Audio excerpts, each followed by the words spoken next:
So to make an edge matte, you're going to want to isolate just the green pixels right around the edge of the wizard character. Now, you could draw a roto around that, but that would take a lot of work. Much better technique is to use key light to do all that work for you. So select the wizard layer and apply key light to it. Effect, keying, key light. And we'll select our screen color again. And then this version of key light, we're going to just isolate the green right around the edge of the character. So we're going to get rid of all this noise in the background by bumping up our clip black in the screen matte.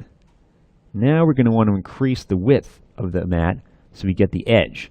So to do that, adjust your screen shrink/grow. Crank that up, getting a nice edge that we can key. But there's a problem here. Right now the edge is dark gray.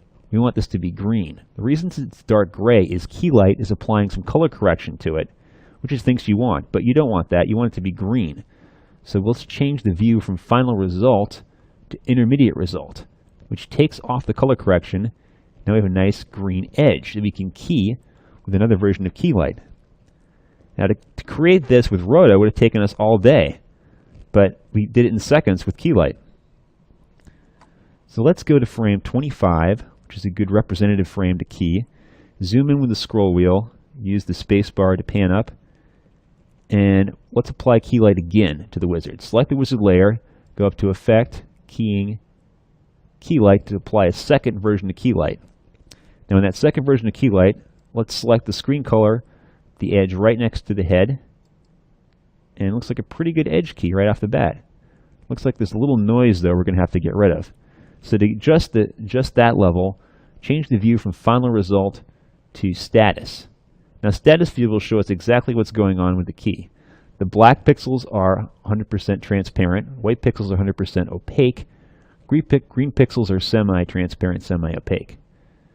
So we want to increase the screen matte clip black to get rid of some of the background noise, but not too tight. We want to still leave some semi-transparent pixels around the head to get all that nice edge detail. So let's be very mindful not to do too much. I think 11 looks pretty good. Let's set it to final result and see how that's working.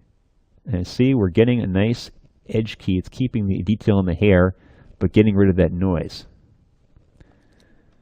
So we're going to want to isolate. We managed to avoid doing a lot of roto, but we're still going to have to do some roto because the bottom half of this green screen, as we noted in the previous lesson, is dark. The top half is well lit. So we're going to want to handle the darker pixels in the bottom half of the green screen with a separate layer. Let's keep this layer, we'll just do the top half. So we're going to need to isolate the top half with a roto matte. So we're going to have to do a little bit of roto. Not too much, just a little bit. Let's go to the first frame and let's draw our roto mask with the pen tool. Make sure you have the wizard layer selected and have Roto Bezier turned on. Roto Bezier actually makes it a lot easier to set keys once you know how to use it than the other kind, because they don't have all these little fiddling handles to deal with. They're just simple points. Makes it a little faster to key. One thing I like to do when I'm rotoing something is I set it from the mask from add to none. That way you can see what's going on in the rest of the frame when you're setting the keys. So go ahead and set a mask path on the first frame, and let's move forward to where he stops, and we'll set another key for that. And we're going to want to adjust the edges of this mask so we're not getting any of the noisy pixels from the lower half of the screen, and we're just getting these nice keyed pixels in the top of the screen. So it looks pretty good. I think we can move it down a little bit on this side and move forward.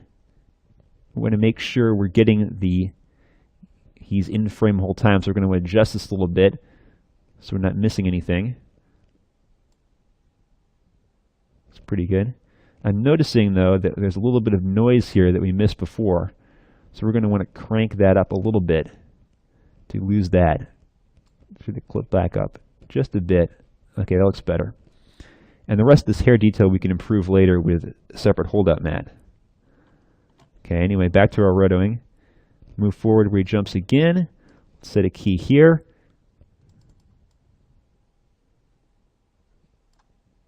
Looks good. We're not getting any of those dark pixels in the bottom. Just a nice clean edge in the top. Maybe we can move this side down a little bit though. Okay, and then we're going to have to set one more key, I think, at the end when he moves forward with the wand. And just bring this side up a little bit. Okay, let's change the mask from none to add and RAM preview and make sure this is working. Make sure there's no problems. Okay, it looks like we're going to have to adjust this a little bit because his head is getting cut off in this frame. So right here, we're going to want to move this up a little bit. And we're also getting the wand cut off right here. Move this out. So you can see we can get away with a very loose key. We're not having to key every frame like we would if we hadn't used that key light technique. Alright, I think we got it now. This looks good. RAM preview one more time. And we have a nice edge key for the top half of the wizard. So now you've learned a really effective technique for making an edge key. The next lesson we're going to continue to edge key the lower half of the wizard, the more challenging shadowed part.